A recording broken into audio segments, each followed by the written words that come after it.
گویا ایمان ماننا ہے اور تصوف اس ایمان کی حقیقت ہے، اس ایمان کی حقیقت کو پانا ہے، ایمان کی حقیقت کو پانا ہے۔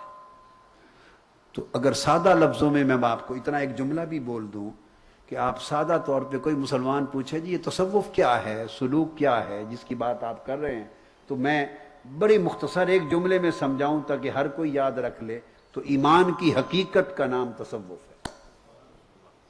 کیا؟ حقیقت ایمان کا نام تصوف ہے، اور حقیقت ایمان عرفان بھی ہے، یہ ایقان بھی ہے۔ اب اس ایمان کی حقیقت میں آگے چلتے ہیں تو حدیث پاک ہے جسے حضور داتا گنج بخش علی حجویری قدس سر العزیز نے کشف المحجوب میں بیان کیا، جس کو میں نے کہا کہ ایمان کی حقیقت دراصل یہ تصوف ہے۔ حدیث پاک ہے کہ صبح کا وقت تھا، حضور علیہ السلام کے ایک صحابی ہیں حضرت حارثہ رضی اللہ تعالیٰ عنہ، وہ آقا علیہ السلام کے بارگاہ میں حاضر ہوئے تو حضور علیہ السلام نے پوچھا، قال کیف اصبحت یا حارثہ، حضور علیہ السلام نے پوچھا اے حارثہ بتاؤ تم نے صبح کیسے کی، تم نے صبح کیسے کی؟ تو حضرت حارثہ جواب دیتے ہیں، قال اصبحت مؤمنا باللہ حقا، یا رسول اللہ صلی اللہ علیہ وسلم میں نے اللہ پر ایمان کی حقیقت کے ساتھ صبح کی۔ ایمان باللہ کی حقیقت یعنی ایمان کی حقیقت کے ساتھ صبح کی، میں اللہ پر ایمان اس طرح لایا کہ اس کی حقیقت کو پا گیا اور اس حقیقت ایمان کی حالت میں صبح کی۔ سبحان اللہ۔ اب یہ ایک خاص بات ہے، اس لیے میں نے جو آیت کریمہ پڑھی پہلا حصہ وہ یہ تھا، یا ایھا الذین آمنوا آمنوا، اے ایمان والو ایمان لاؤ۔ کیا فرمایا؟ اے ایمان والو ایمان لاؤ۔ تو ایک تو ایمان لانا کافروں کو کہا جاتا ہے، کسے کہا جاتا ہے؟ کافروں کو کہا جاتا ہے۔ وہ پہلا ایمان تھا جو سیدنا جبرائیل امین نے پہلا سوال کیا۔ کوئی کافر ہو تو اسے جب کہا جائے ایمان لاؤ تو اس کا معنی وہ ابتدائی معنی ہے، اور اب یہاں کہا گیا ہے مومنوں کو جو ایمان پہلے سے لا چکے ہیں کہ اے ایمان والو جن کے پاس ایمان ہے ان سے فرمایا جا رہا ہے آمنو ایمان لاؤ۔ تو اس کا پتہ چلا کہ ایک ایمان پر بھی ایمان ہوتا ہے، وہ ایمان جو ایمان پر ہوتا ہے، ایمان کے ہوتے ہوئے ایمان لانا ہے، وہ حقیقت ایمان ہے، یعنی ایمان کی حقیقت کو پا جاؤ۔ اب ہمارا مضمون یہاں سے شروع ہوتا ہے، ہم سب مسلمان بیٹھے ہیں، ایمان نصیب ہو گیا، کلمہ پڑھ لیا، اسلام نصیب ہو گیا، ٹوٹے پھوٹے عمل بھی کر لیے، کچھ نہ کچھ نصیب ہو گیا، مگر نہ اس ایمان میں پختگی آ رہی ہے، نہ اسلام میں پختگی اور دوام اور کمال آ رہا ہے۔ اس کی وجہ یہ ہے کہ ایمان بھی حقیقت سے خالی ہے ہمارا، اور اسلام بھی حقیقت سے خالی ہے۔ چونکہ ہم نے حقیقت کی طرف بڑھنے کی کوشش نہیں کی، تو جو چیز حقیقت سے خالی ہوگی وہ مزہ بھی نہیں دے گی، وہ نفع بھی نہیں دے گی۔ اور یہ بات یاد رکھ لیں کہ جو حقیقت ہوتی ہے وہ نظر نہیں آتی، مگر اصل شے وہی ہوتی ہے۔ آپ دیکھیں نا، آپ کیلا کھاتے ہیں تو کیلے کا ایک چھلکا اتار کے گودا ہے کھاتے ہیں، گودا وہ ہے جو آپ چھو بھی رہے ہیں، دیکھ بھی رہے ہیں، کھا بھی رہے ہیں، تو گودا نظر آ رہا ہے، مگر ایک ہری چھال کا کیلا ہو یا یورپ کا، ویسٹرن ورلڈ کا شاندار اعلیٰ نسل کے درخت کا کیلا ہو، اور ایک ہمارا بس سندھی ایسے ریتلے علاقے میں پیدا ہونے والا کیلا ہو۔ ہم نے بھی اپنی ایک حویلی میں کیلے کے 2 درخت لگائے تھے، تو وجود میں اتنا موٹا ہوتا تھا وہ کیلا، مگر اس میں اور دوسرے کیلے میں بڑا فرق ہوتا تھا۔ تو ایک کیلا وہ ہے جس کا ذائقہ بھی نہیں، خوشبو بھی نہیں، اور ایک کیلا وہ ہے جس کا بڑا ذائقہ، بڑی خوشبو ہے۔ تو کیا دونوں میں کوئی فرق آپ سمجھتے ہیں یا نہیں سمجھتے؟ ہوتا ہے یا نہیں ہوتا؟ کیا ہوتا ہے؟ گودا بھی وہی ہے، انگریڈینٹس بھی وہی ہیں، اجزاء بھی وہی ہیں، شکل بھی وہی ہے، نام بھی وہی ہے، سب کچھ وہی ہے، تو فرق کیوں پیدا ہو گیا؟ اس کی خوشبو اور ذائقہ۔ تو خوشبو اور ذائقہ نظر آتا ہے، وہ جو شے نظر نہیں آتی وہی حقیقت ہے، اسی سے مول بن رہا ہے، قیمت پڑ رہی ہے، اسی سے قیمت پڑ رہی ہے، اسی سے کیلا آلہ بن رہا ہے۔ آپ سمجھ گئے نا بات؟ تو ذائقہ، خوشبو نظر تو نہیں آتی مگر حقیقت وہی ہے، اصل باطن ہوتا ہے۔ تصوف، احسان، روحانیت ہر شے کے اصل باطنی معنی پر بات کرتی ہے، اس کیفیت پہ، اس حالت کو کریٹ کرتی ہے، اس حالت کو کریٹ کرتی ہے، اس کے معنی پر، معنی میں تاثیر ہوتی ہے۔ تو میں یہ عرض کر رہا تھا، تو ہر چیز کی ایک حقیقت ہے، حقیقت نظر نہیں آتی مگر حقیقت کام کرتی ہے، نتائج دیتی ہے، اثر انداز ہوتی ہے۔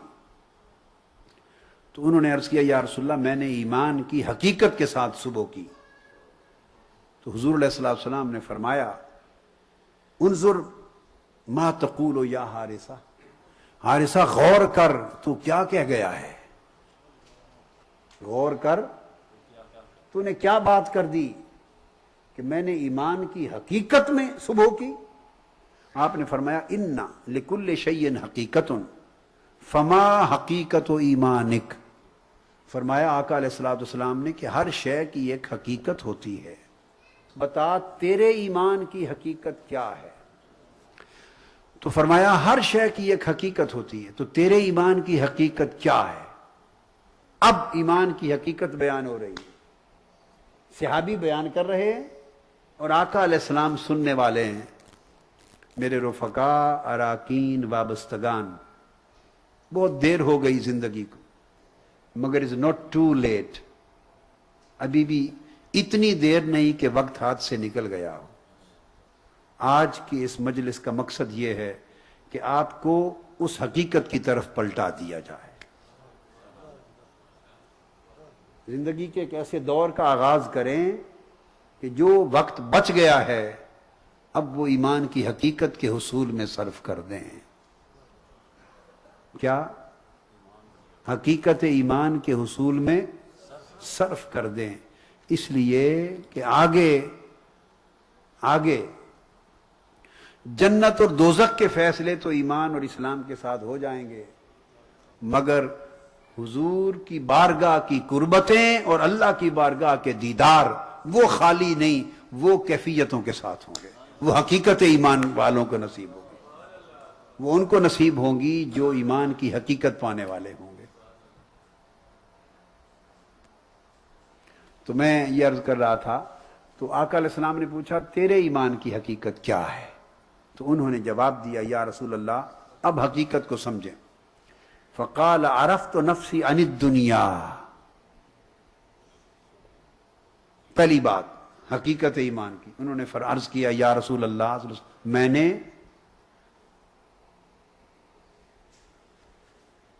دنیا سے کیا اپنی جان نکال کر رب کو پہچان لیا ہے۔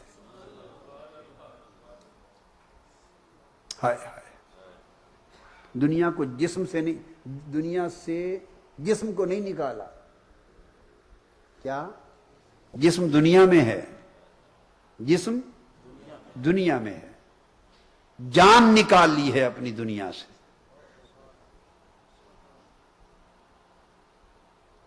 کسی نے کہا دل ہتھ کارول دل یار ول، اور کار سے مراد یہ مرسیڈیز نہیں ہے، کار سے مراد دنیا کا کام کاج، کاروبار، رزق، تجارت، ملازمت، دنیا کے فرائض، زندگی کی معاش اور معاد کی ذمہ داریاں۔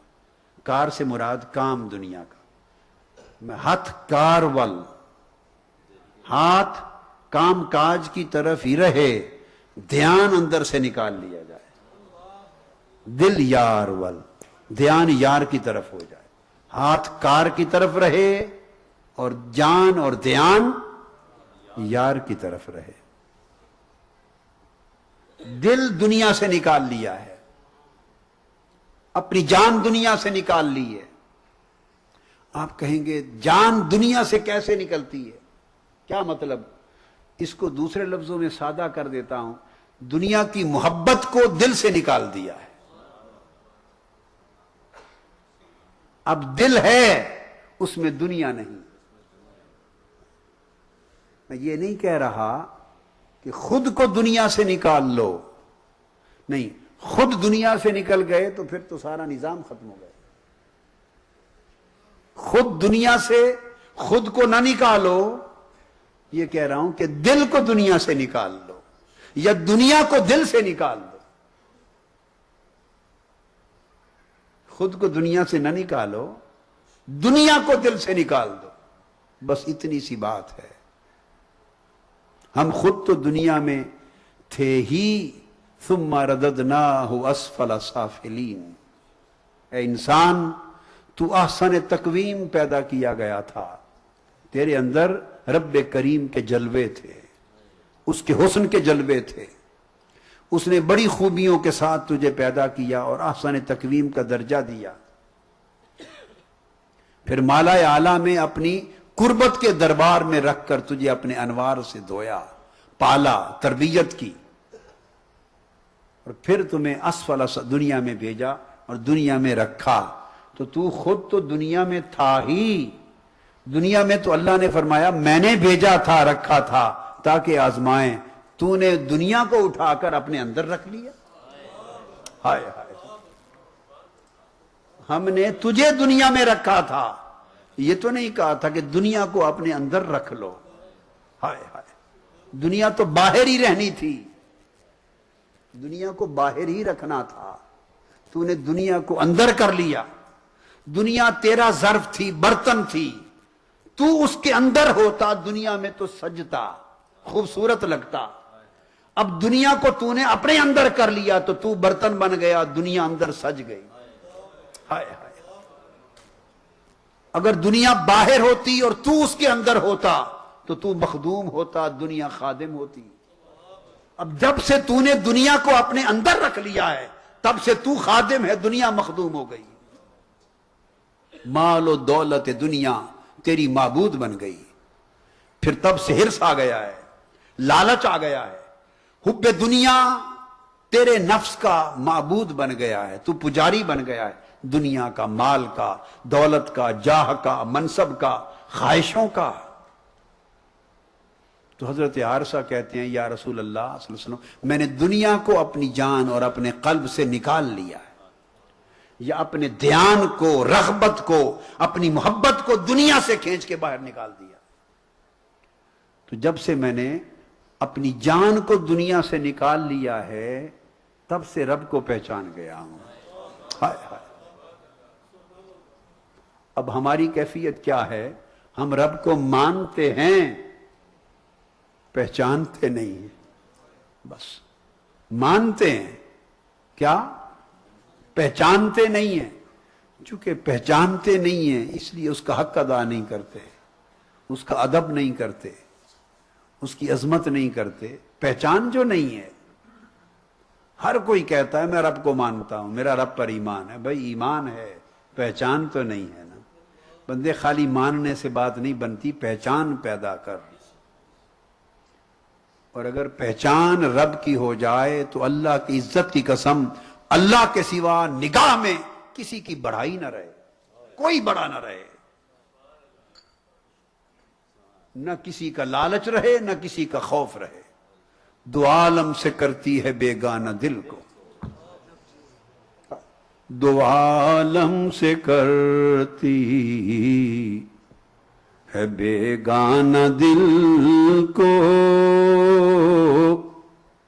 دو عالم سے کرتی ہے بیگانہ دل کو، عجب چیز ہے لذت آشنائی،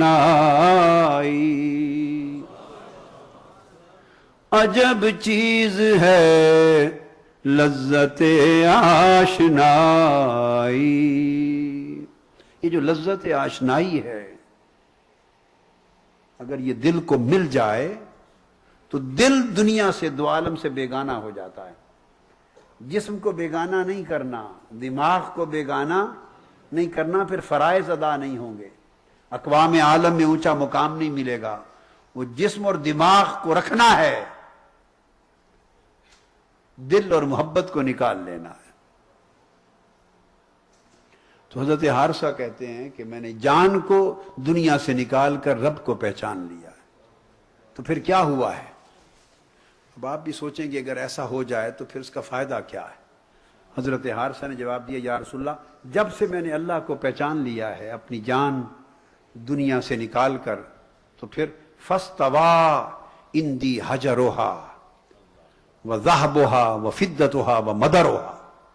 فرمایا یا رسول اللہ صلی اللہ علیہ وسلم، تب سے میری نگاہوں میں پتھر، سونا، مٹی اور چاندی سب برابر ہو گئے۔ اب مٹی کا ڈھیر پڑا ہو یا سونے کا انبار، میرا دل لبھاتا نہیں ہے ادھر۔ پتھر پڑے ہوں یا حجر پڑے ہوں، سونا پڑا ہو یا چاندی، تو میرے دل میں اب اس کے لیے کشش نہیں ہے، میرے لیے برابر ہو گئے ہیں۔ تو جب تک یہ برابر نہ ہو تب تک آنکھوں کا لالچ ختم نہیں ہوتا، ورنہ آنکھیں چور کی طرح ماری ماری پھرتی ہیں ان چیزوں کی طرف، ہر وقت ادھر ہی اٹھتی ہیں، اور اگر یہ برابر ہو جائیں تو نگاہ اٹھتی نہیں ہے، نگاہ کسی اور مستی سے آشنا رہتی۔ مگر یہ سب اس وقت ہوتا ہے جب اس کی پہچان ہوتی ہے۔ پہچان کب ہوتی ہے؟ جب جان دنیا سے نکلتی، محبت، حب دنیا دل سے نکلتی۔ اور فرمایا پھر اس کے بعد کیا ہو گیا؟ فَسْحَرْتُ لَيْلِي وَأَظْمَأْتُ نَهَارِي۔ پھر تب سے میری حالت یہ ہے کہ اب راتوں کو جاگتا رہتا ہوں اور دن کو پیاسا رہتا ہوں۔ حضرت حارثہ فرماتے تب سے حال یہ ہو گیا ہے کہ راتوں کو جاگتا رہتا ہوں، بیدار رہتا ہوں، اور دن کو پیاسا رہتا ہوں۔ اب آپ سوچیں گے راتوں کو جاگتا ہوں، بیدار رہتا ہوں، یہ تو سمجھ آ گئی، تو دن کو پیاسا کس چیز کا؟ پیاس کس چیز کی؟ پانی کی نہیں۔ رات ساری بیدار رہتا ہوں کسی کے لیے، کسی کے ساتھ، کسی کی صحبت میں، کسی کی یاد میں، کسی کی خاطر جاگتا رہتا ہوں، اور دن کو پیاسا رہتا ہوں کس کا؟ پھر اسی رات کا پیاسا رہتا ہوں۔ دن مشکل سے گزارتا ہوں اور سارا دن رات کے لیے تڑپتا رہتا ہوں کہ رات کے اندھیرے پلٹ کر پھر آئیں اور پھر بیداری ہو، اس یار کے ساتھ، اس محبوب کے ساتھ خلوت ہو، اس کے ساتھ باتیں ہوں۔ تو گویا رات کو بیدار رہتا ہوں اور دن کو بیزار رہتا ہوں، دن کو بیزار رہتا ہوں۔ تو ایک بیداری ہے اور ایک بیزاری ہے۔ تو دن کو پیاسا رہتا ہوں کہ پھر پلٹ کر رات آئے اور رات کا اندھیرا پھر محبوب کی خلوت گاہ میں جا پہنچوں اور محبوب کی قربت میں جا پہنچوں اور محبوب کے حضور کھڑا ہو جاؤں۔ جن کے پردے اٹھ جاتے ہیں ان کی نماز کی کیفیت بدل جاتی ہے۔ رات کی بیداری انہیں کیا دیتی ہے؟ رات کی بیداری کیا دیتی ہے؟ ہاں، نماز کے 2 نفل بھی پڑھ لیں تو ان کا قیام اللہ سے مناجات ہوتا ہے، ان کا قیام اللہ کی مناجات یعنی اللہ کے ساتھ کلام کرنا ہوتا ہے۔ کیا ہوتا ہے؟ اس کی حمد کرنا، ثنا کرنا، اس کی توصیف کرنا، مناجات ہوتا، اس کی صفتیں بیان کرنا۔ تو قیام اللہ کی مناجات ہوتا ہے، اور جب سجدے میں جاتے ہیں تو سجدہ اللہ کی ملاقات ہوتا ہے۔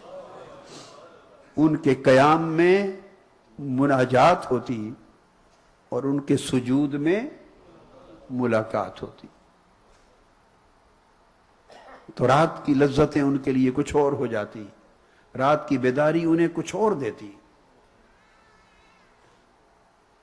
اس لیے فرماتے ہیں کہ تب سے رات کو بیدار رہتا ہوں اور دن سارا پھر رات کے لیے پیاسا رہتا ہوں کہ رات آئے اور اس کی دہلیز پہ جا کے کھڑا ہو جاؤں، اور اس کی دہلیز پہ کھڑا۔ مصلی اللہ والوں کی اور عاشقوں کے لیے اللہ کی دہلیز ہوتا ہے، مصلی عاشقوں کے لیے اللہ کی دہلیز ہوتی، اور قیام اس سے بات چیت ہوتی اور سجود اس سے ملاقات ہوتی، اس سے یہ کیفیت ہوتی، یہ قلب کی ملاقات ہوتی ہے۔ چونکہ پھر اصل ملاقات کا وقت تو آگے آنے والا ہے، یہ اس ملاقات کی تیاری ہوتی ہے، اس ملاقات کی کہ جب دل دنیا سے نکل جاتا ہے تو پھر وہ دل آخرت سے بھی نکال لیتے۔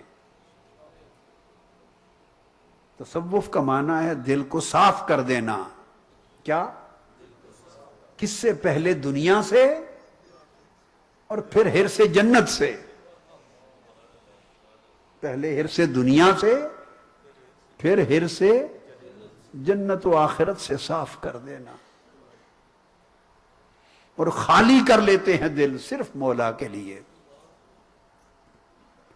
راتوں کو مناجات اور ملاقات کی مشق کرنے والے، عمر بھر اس کیفیت کی مشق کرنے والے پھر اس قابل ہو جاتے ہیں کہ قیامت میں اور جب آگے پہنچے تو ملاقات کا کے نتیجے میں دیدار نصیب ہو۔ اور حدیث پاک میں آتا ہے کہ جب سب جنتی جنت میں پہنچ جائیں گے تو اللہ تعالیٰ اعلان فرمائے گا کہ سب جنتیوں کو لاؤ، آج ایک اجتماع ہوگا، جلسہ ہوگا۔ سب جنتی اللہ کے حضور جمع ہوتے ہیں، جنتیوں کا جنت میں پہلا اجتماع ہوتا ہے، پہلی گیدرنگ ہوتی ہے۔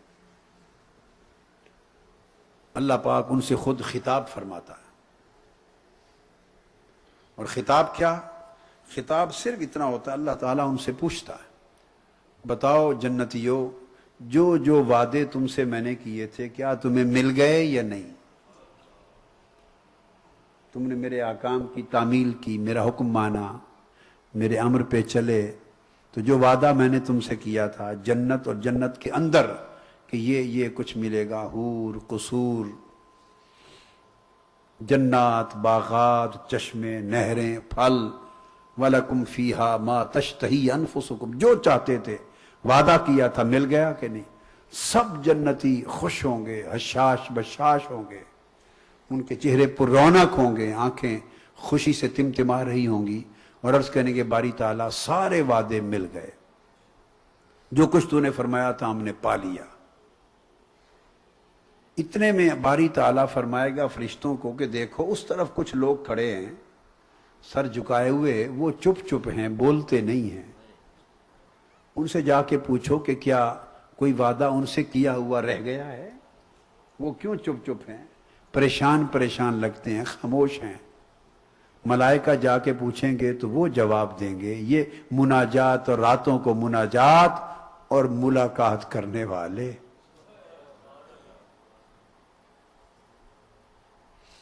اور اگر دن کے مشاغل میں ہی پیاس بجھا لی جیسے ہم بجھاتے رہتے ہیں تو رات کو کیا ملنا ہے؟ پھر رات کو تو میخانہ ہی بند ہو جاتا ہے ان لوگوں کا، ان کے لیے جام کی گردش نہیں ہوتی، جو ساری پیاس دن کو بولیے بجھا لیتے ہیں۔ کیا مطلب بجھانے کا؟ جن کی جان کھبی ہوئی ہے دنیا میں اور ہوش ہی نہیں، دنیا ہی ان کا محبوب ہے، دنیا ہی ان کی راحت ہے، دنیا ہی ان کی محبت ہے، دنیا ہی ان کی چاہت ہے. ان کی پیاس تو دن میں بجھ گئی، تو رات کو نہ مناجات کی لذت رہی نہ ملاقات کی لذت رہی. یہ پھر آگے بھی کہیں گے ہاں حور قصور مل گئے، اگر اعمال ان کے وہاں تک اس قابل ہوئے کہ پہنچا دیں. تو یہ عرض کریں گے، فرشتوں کو کہیں گے کہ ہمیں ایک وعدہ کیا گیا تھا وہ نہیں ملا، ہم سے جو وعدہ ہوا تھا وہ پورا نہیں ہوا. کیا وعدہ ہوا تھا؟ وہ کہیں گے ہم نے راتوں کے آرام چھوڑ دیے تھے،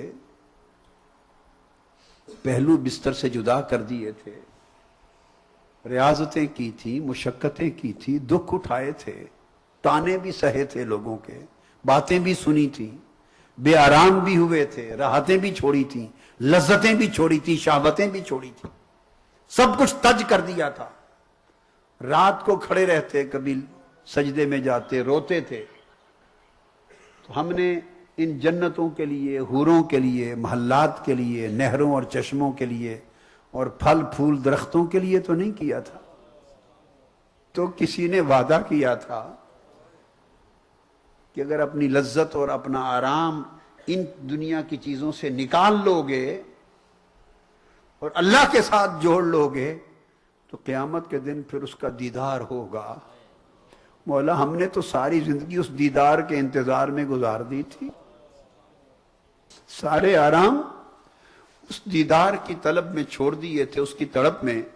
جنت میں پہنچ گئے، باقی چیزیں جو اس کے خواہش مند تھے ان کو نصیب ہو مولا، پر ہمیں تو وہ شے بھی نہیں ملی. فرشتے عرض کریں گے باری تعالیٰ وہ تو دیدار کی بات کہتے ہیں، ہم تو حوروں کے لیے نہیں آئے تھے، ہمیں تو دیدار کا وعدہ ہوا تھا. اللہ پاک فرمائے گا اچھا.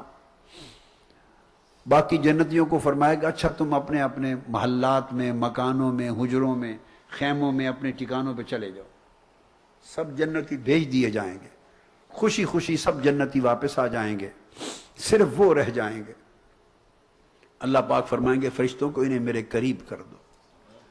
ہر کوئی چلا جائے گا، ان کو قریب لا کے کھڑا کر دیا جائے گا اور حکم ہوگا فرشتوں اب یہ میرے عاشق ہیں جو رات میری مناجات اور ملاقات کے لیے بسر کرتے تھے اور میرے دیدار کے لیے انہوں نے سب کو چھوڑ دیا تھا. جی اللہ کیا حکم ہے؟ فرمائیں گے اللہ تعالیٰ ان کے اور میرے درمیان جو پردہ حائل ہے اٹھا دو. ہائے ہائے ہائے، پردہ اٹھا دو اور انہیں دیدار نصیب ہوگا. تیرے ایک نگاہ کی قیمت میری ساری زندگانی، تیری ایک نگاہ کی قیمت میری ساری زندگانی. یک نگاہ ناز جانا قیمت ایمان ماں. اس دن قیمت نصیب ہوگی، وصول ہوگی. تو اگر قبول کر لے تو ہے تیری مہربانی، وہ دیدار نصیب ہوگا. تو ارشاد فرمایا وہ جو لوگ دن کو پیاس میں رہتے اور رات کو جن کی پیاس بجھتی ہے، حقیقت ایمان پانے کے بعد ان کی کیفیت یہ ہوگی. اور پھر حضرت حارثہ کہتے ہیں یا رسول اللہ حتی صرت کانی انظر الی عرش ربی بارزا وکانی انظر الی اہل الجنت یتزاورون.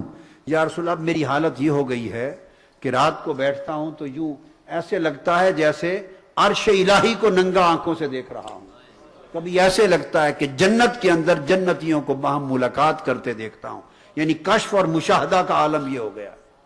جب یہ سارا بیان کر چکے تو آقا علیہ السلام نے فرمایا یا حارثہ فالزم فالزم فالزم قالہا ثلاثہ. فرمایا اے حارثہ جس حقیقت ایمان کو پا لیا اس کو تھامے رکھنا، اس کو قابو رکھنا، قابو رکھنا، قابو رکھنا. یہ ہے وہ حقیقت ایمان جس کی بنیادی ضرورت ہے، جس کی بنیادی ضرورت ہے. یہ ماند پڑ گئی.